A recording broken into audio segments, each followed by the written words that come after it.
하나님께서 우리에게 주신 십계명 가운데 제일 첫 번째 계명이 너는 나 외에는 다른 신들을 내게 두지 말라고 하는 계명이 첫 번째 계명입니다. 너는 나 외에는 다른 신들을 내게 두지 말라.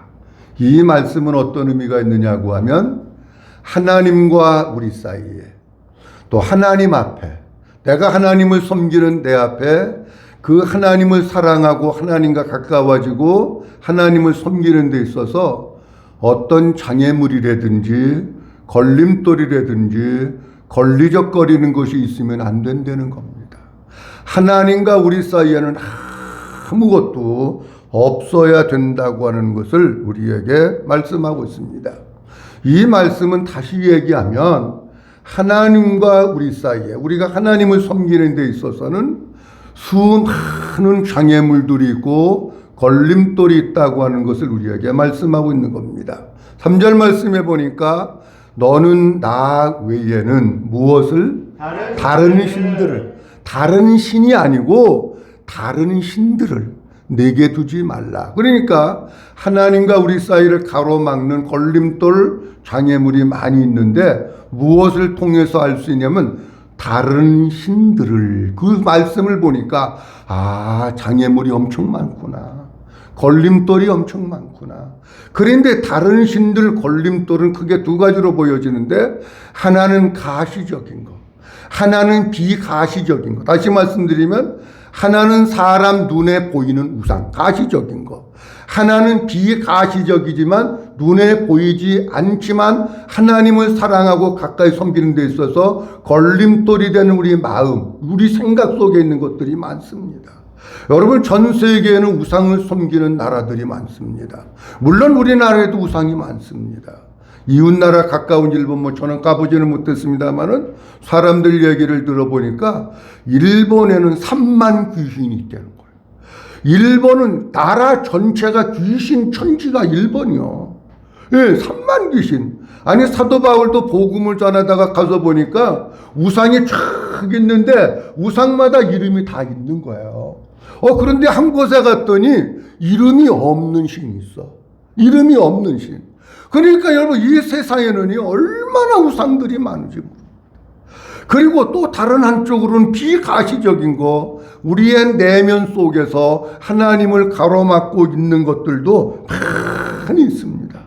우리의 욕심대로 살려고 하고, 본능대로 살려고 하고, 자기 생각대로 살려고 하고, 자기 마음대로 살려고 하고, 자기 기분대로 살려고 하고, 어떤 사람은 세상의 향락을 따라가고, 세상의 쾌락을 따라가고, 어떤 경우는 자식이 걸림돌이 될 때도 있고, 사람 마음 속에 있는 갖가지 욕심들이 하나님을 사랑하고 하나님을 섬기는 데 있어서 걸림돌이 되는 경우가 얼마나 많죠.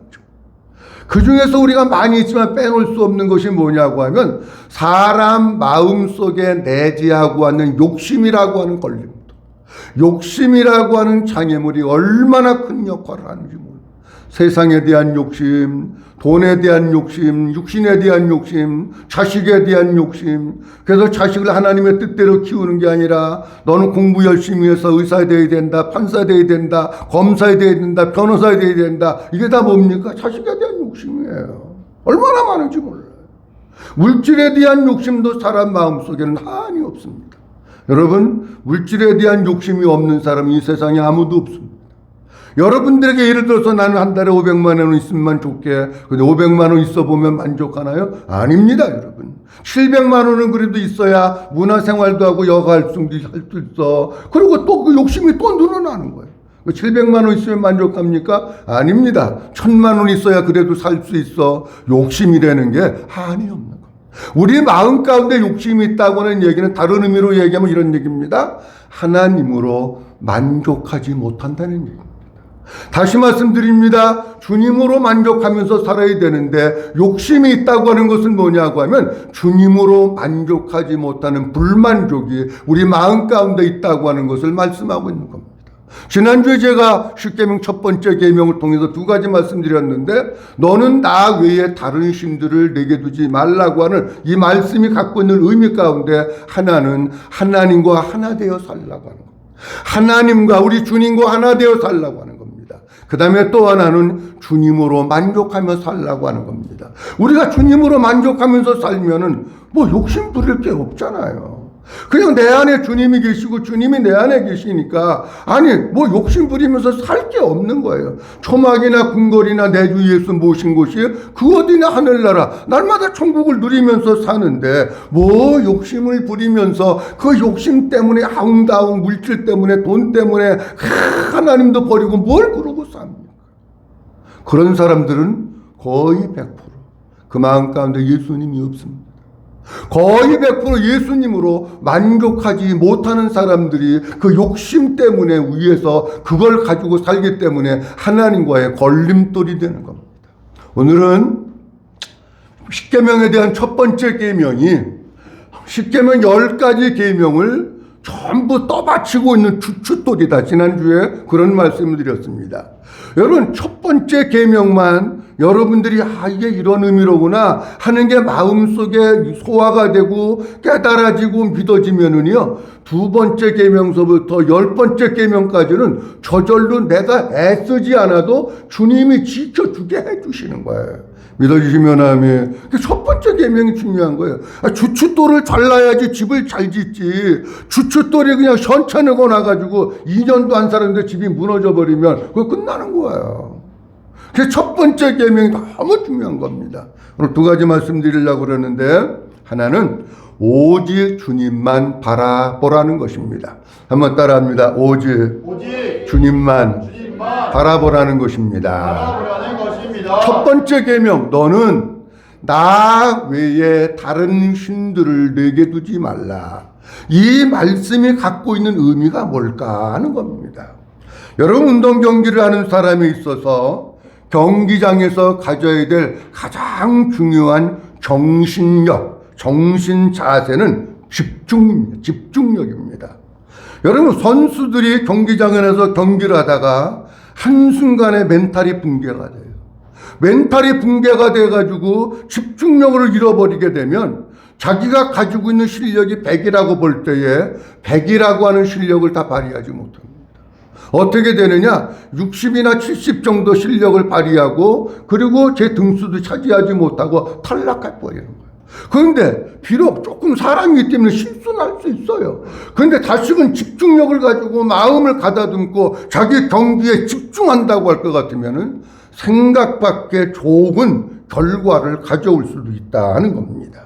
여러분 우리의 신앙생활에도 뭐가 필요하느냐고 하면 집중력이 필요합니다. 집중이 우리의 믿음을 끌어올리는 겁니다. 오늘 첫 번째 계명 너는 나 외에는 다른 신들을 내게 두지 말라고 하는 이 말씀 속에는 어떤 의미가 있느냐고 하면 주님만 바라보려는 거예요. 오직 주님만 바라보고 주님께 집중하라고 하는 겁니다. 왜 그러냐고 하면 우리가 하나님 앞에 있습니다. 그리고 하나님이 우리 앞에 있습니다.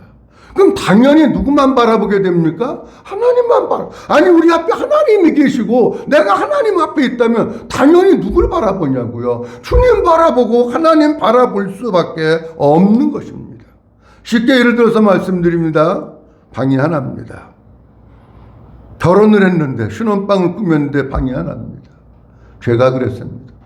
제가 결혼할 때 성결대학교 밑에 우리 아버님이 350만 원 농협에서 대출 받아가지고 방 하나 얻어줬는데 겨울에는 춥고 여름에는 더웠고 겨울에는 부엌에 물 다 올고 여름에는 쓰레기 지방이나 들어가서 살 수도 없고 그 방 하나 얻어준 거예요. 녹놓고 나니까는요 둘이 들어놓으면 어디 싸워도 도망갈 데도 없어. 아니 어디로 도망가? 방 안에서 녹놓고 나면 요만큼 두 사람 들어놓을 때 남는데 여러분 방 하나에 남편이 있고 아내가 있다고 가정해보죠. 그러면은 남편과 아내가 누구 바라봐야 정상입니까? 서로 바라봐야 정상. 근데 사이가 안 좋아졌어. 싸우고 죽일 놈, 살릴 놈, 뭐 나가라, 뭐 해라, 뭐 죽어라, 이혼해라, 막 그러고 있으면은 한 방에 있어도 안 바라보는 거야. 한 방에 있어도 한 사람은 저쪽 바라보고 있고 한 사람은 저쪽 안 바라보는 거야. 왜? 관계가 떼어져 버렸기 때문에. 아니 방을 아무리 조그만 방을 갖다 줘도 관계가 깨어지면 두 사람은 서로 등지고 있는 겁니다. 여러분 우리 성도들이 하나님과 원수된 관계에 있어서 등지면 되겠습니까? 안 됩니다.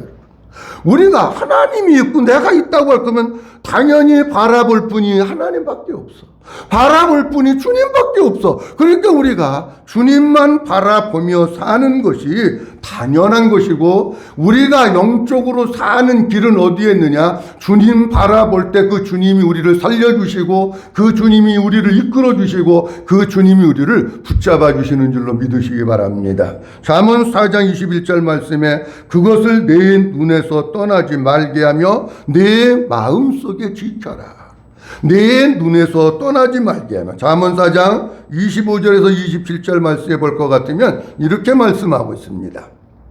내 눈은 시작. 내 눈은 바로 보며 내 눈꺼풀은 내 앞을 곱게 살펴. 보세요. 내 눈은 어떻게 보며? 바로 보라는 거야. 내 눈꺼풀을 좀 떠가지고 내 앞을 좀 곱게 봐라. 그러면서 26절 27절 말씀에 내 발이 행할 길을 평탄하게 하며 내 모든 길을 든든히 하라. 좌로나 우로나 치우치지 말고 내 발을 악에서 떠나게 하라. 그렇게 말. 아니 그러면 잘 보세요. 내 눈은 바로 보며 내 눈을 떠서 똑바로 좀 쳐다봐라. 아니 뭘 쳐다보려는 얘기? 주님 쳐다보라는 얘기 아닙니까? 우리가 주님 똑바로 바라보고 하나님 똑바로 바라볼 때 우리가 악에서 떠나는 것이고, 좌로나 우로나 치우치지 않는 믿음의 정로를 걸어갈 수 있게 되는 거예요. 그런데 잘 보십시오. 하나님이 사람을 만드실 때 눈을 만드셨어요. 근데 눈이 한 군데만 바라보게 만드셨습니까? 전후 좌우 뒤 다 보게 만드셨습니까? 전후 좌우 다 보는 거야. 눈 하나 가지고 옆에도 보고 탁탁 보면 벌써 운전을 하는 사람이 앞만 보면 사고 나죠. 옆에 백미러도 보고 딴 못도 보고 다 뒤도 보고 그래야 운전하는 거예요. 근데 우리가 이 시선을 잘못 돌려가지고 엉뚱한 데 바라보게 되면 베드로가 바다에 빠진 것 같아요. 우리의 신앙이 빠질 수밖에 없고 위험천만한 일을 당할 수밖에 없는 거예요. 그러니까 우리는 항상 우리 하나님의 눈동자도 안 움직이게 딱 이렇게 만들어 놓고 앞만 보게 하셨으면 몰라도 아니잖아요. 근데 전후 좌우 다 봐야 되는데 주님이 보라고 하시는 걸 보고 좋은 것을 보고 그래야지. 여러분, 하나님 마음이 합당한 다윗도 나라가 전쟁 중이었었는데 주님만 바라보고 주님께 집중해야 할 시기입니다. 그런데 그만 낮잠을 자고 일어나서 옥상에서 거닐다가 목욕하는 여인을 바라보게 됩니다. 사무엘하 11장 2절 말씀에 보니까 이렇게 말씀하고 있습니다. 다 같이 한번 봅니다. 시작. 저녁 때에 다윗이 그의 침상에서 일어나 왕궁 옥상에서 거닐다가 그곳에서 보니 한 여인이 목욕을 하는데 심히 아름다워 보이는지라. 지금 나라가 전쟁 중에 있어요. 왕이에요. 그러면 진짜 주님만 바라보고 주님께 집중하고, 하나님 우리나라가 지금 전쟁 중에 있습니다. 나가서 적진과 서불어서 싸우는 우리 군사들을 주님이 지켜주시고 용기 주시고 담대함을 주시고 지혜를 주셔서 이 나라를 잘 지키고 싸우면서 승리할 수 있도록 하나님 도와주시옵소서. 싸움은 하나님께 속한 것이라고 말씀하셨사오니 하나님 일하시고 역사해달라고 기도해야 될 거 아닙니까? 그런데 왕이 한가하게 낮잠이나 자고 옥상 거닐다가 2절 말씀에 보니까 다윗이 저녁 때 일어나서 왕궁 옥상을 거닐다가 그곳에서, 그 다음 뭐라고 되어 있어요? 여기 본이라고 하는 단어가 중요해요. 본이 한 여인이 목욕을 하는데 심히 아름다워 보이는지라, 이렇게 말씀합니다.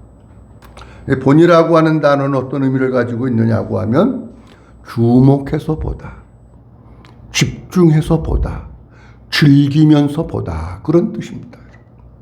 그냥 다윗이 사람이잖아요. 사람이니까 이렇게 내려다보니까 볼 수 있어요.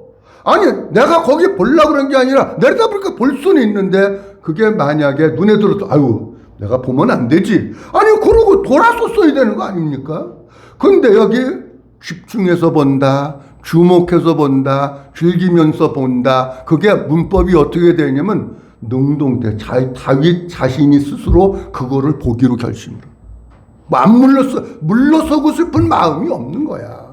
그리고 미완료로 되어 있어요. 그냥 바윗이 어쩌다 한 번 보고 마는 게 아니라 계속해서 끝까지 집중해서 보는데 그 내면은 어떻게 받느냐고 하면 즐기면서 받다는 거예요.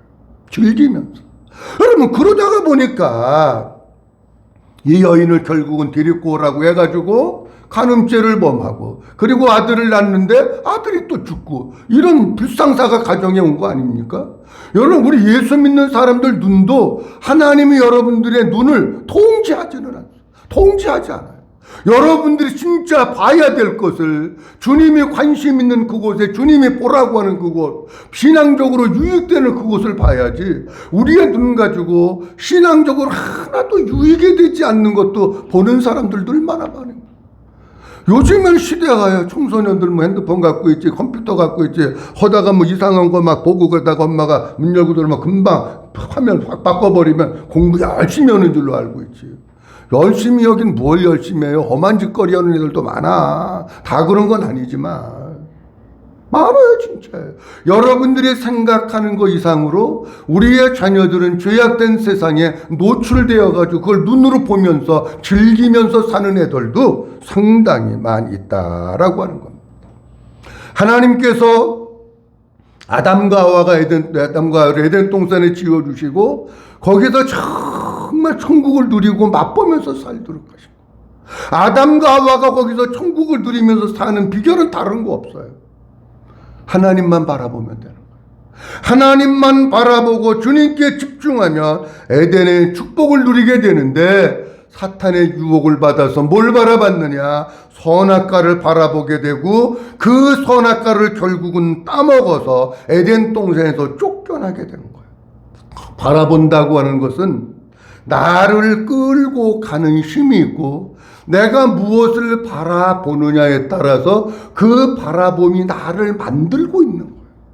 여러분 무엇을 바라보는지 여러분 스스로를 그 바라보는 것이 시간이 지나고 나니까 내가 그렇게 만들어지는 거예요. 그 바라보는 것이 나를 끌고 가는 거예요.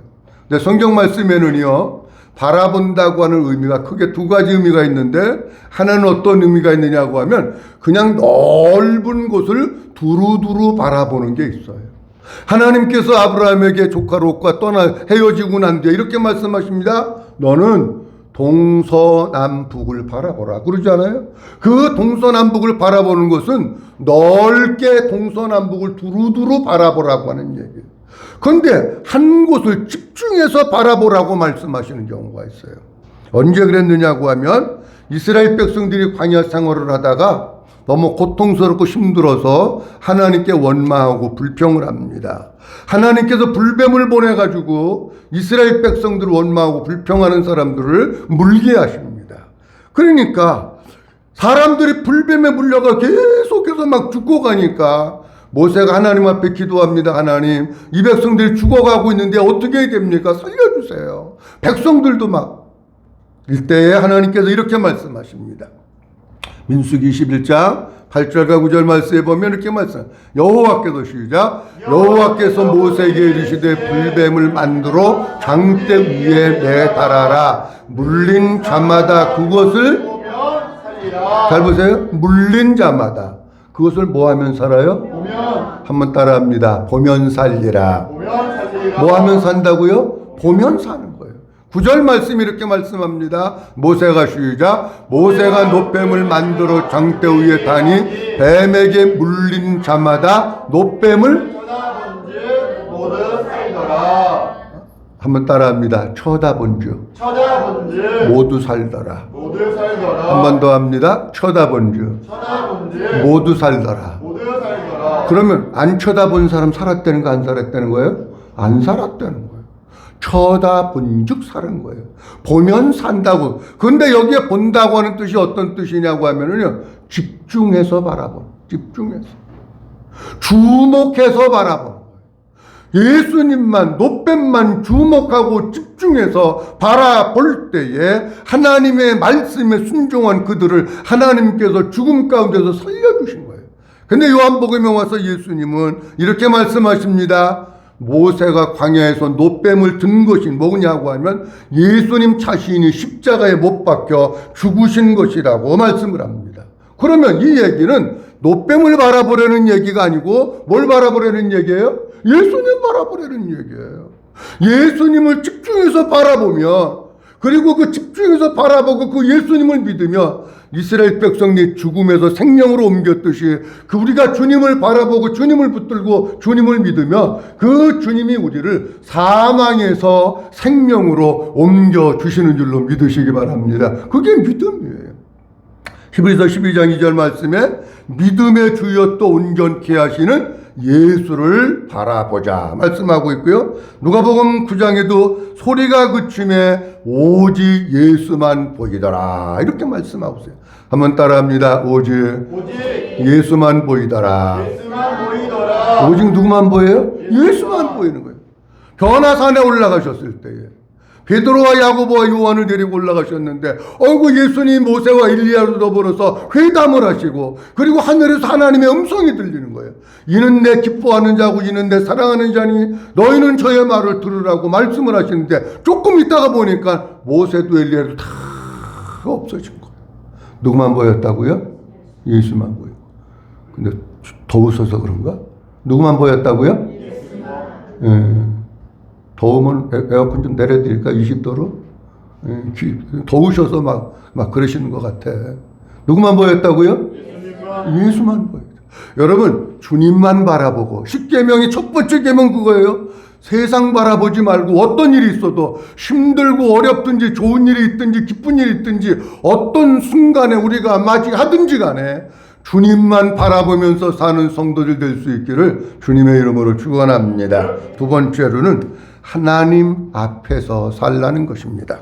한번 따라합니다. 하나님 앞에서 살라는 것입니다. 너는 나 외에 다른 신들을 내 앞에 두지 말아라. 그 얘기는 무슨 얘기냐고 하면 하나님 앞에서 살라는 말씀입니다. 그러면 제가 이런 말씀을 드리면 어떤 분이 이렇게 물어보셨어요. 근데 첫 번째 계명이 그런 단어가 암만 찾아봐도 없는데요. 그러실 수 있어요. 이유는 이렇습니다. 잘 보십시오. 하나님 앞에 우리 자신이 있습니다. 우리가 누구 앞에 있습니까? 하나님 앞에 있는 겁니다. 우리 앞에 하나님이 있고 하나님 앞에 우리 자신이 있는 거예요. 그렇다고 할 것 같으면 하나님과 우리 사이에 막힌 담이나 걸리적거리는 것이나 무슨 장애물이 있는 게 아니에요. 우리는 어디에 있느냐? 하나님 앞에 서 있는 거예요. 그렇다고 할 것 같으면 첫 번째 계명인 이 계명은 어떤 의미를 가지고 있느냐고 하면 하나님 앞에서 항상 살아야 됩니다. 한번 따라합니다. 하나님 앞에서 살겠습니다. 어디서 산다고요? 하나님 앞에서 사는 거예요. 우리 사람은요, 건망증이 심합니다. 금방금방 잃어버립니다. 남자도 마찬가지고 여자도 마찬가지고 나이가 들어가면 건망증이 심해가지고 금방금방 잃어버려요. 아담이 에덴 동산에서 하나님과 함께 거하고 있었습니다.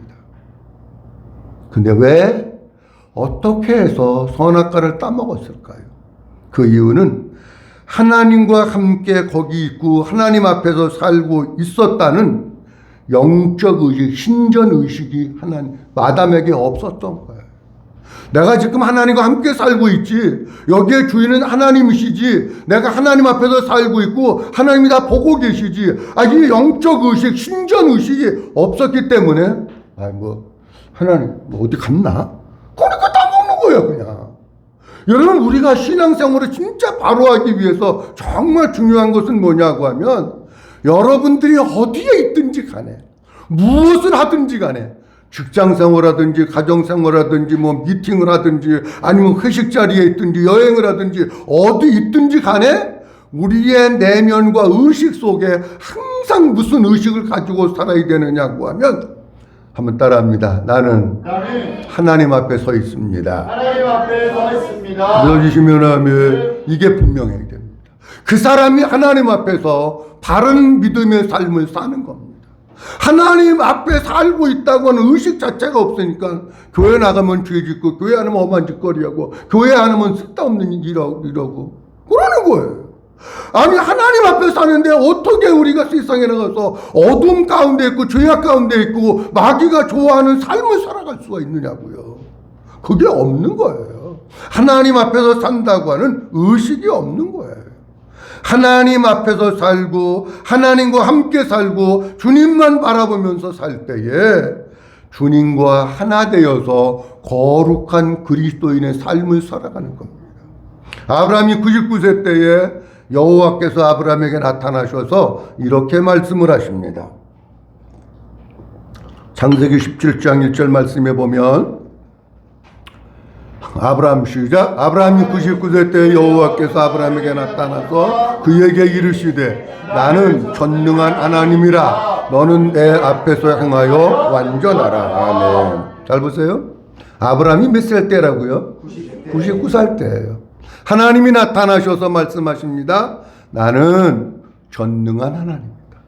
너는 내 앞에서 행하여 어떻게 해라? 완전하라. 너는 어디에서 행하여?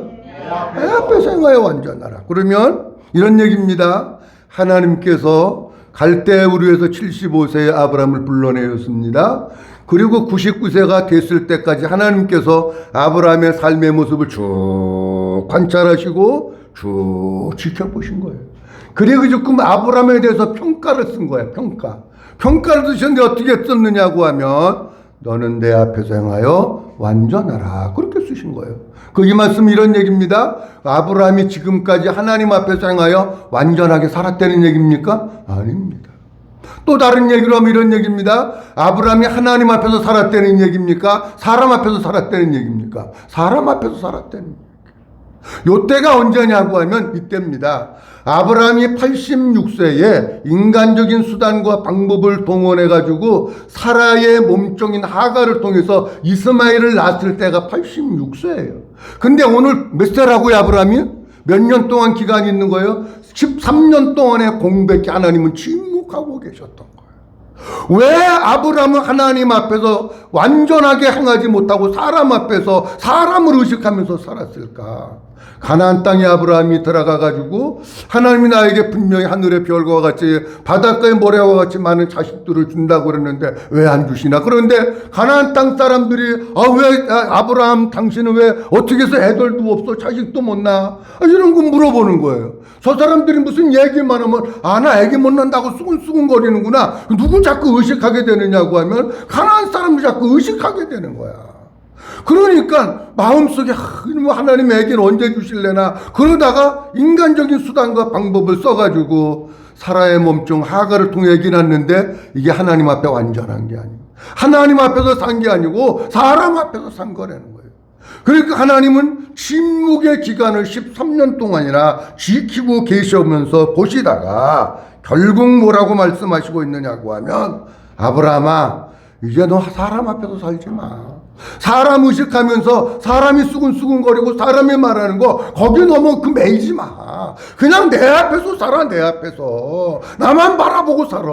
내가 인정해주면 되는 거잖아. 내 앞에서 거룩하게 살아. 내 앞에서 완전하게 살아. 아브라함에게 그걸 말씀하시면 그렇게 살면 내가 때가 되면 약속을 이루어주고 아들을 주고 다 줄 거야.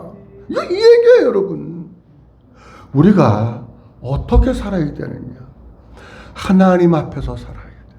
사람 앞에서 살지 말고 사람이 뭐라고 하든지 간에 신경 쓰지 마세요. 왜 자꾸 사람이 뭐라 그랬는데 신경을 씁니까?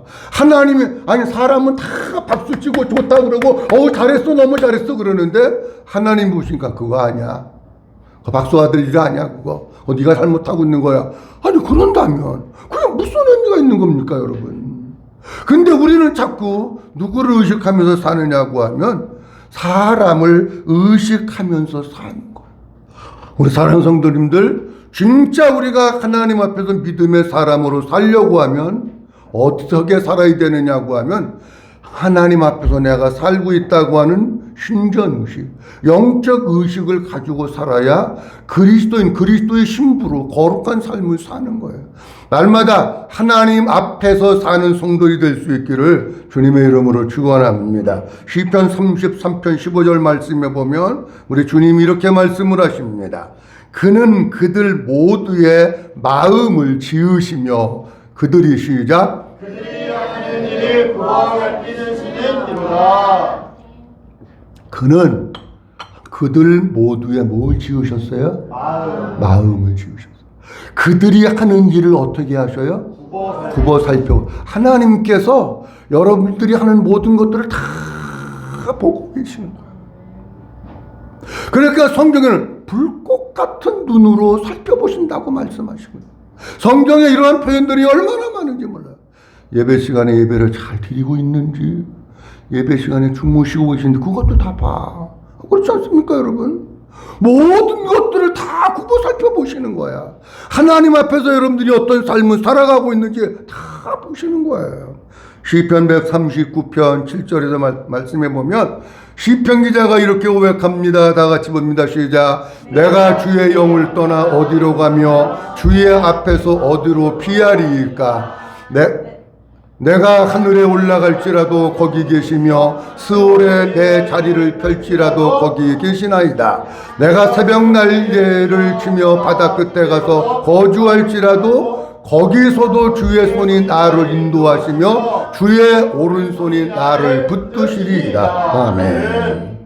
시편 기자가 이렇게 고백합니다. 내가 주의 영을 떠나 주의 신을 떠나 하나님을 떠나서 어디로 가며 어디에 가서 내가 하나님 앞에서 피하고 도망갈 수 있습니까?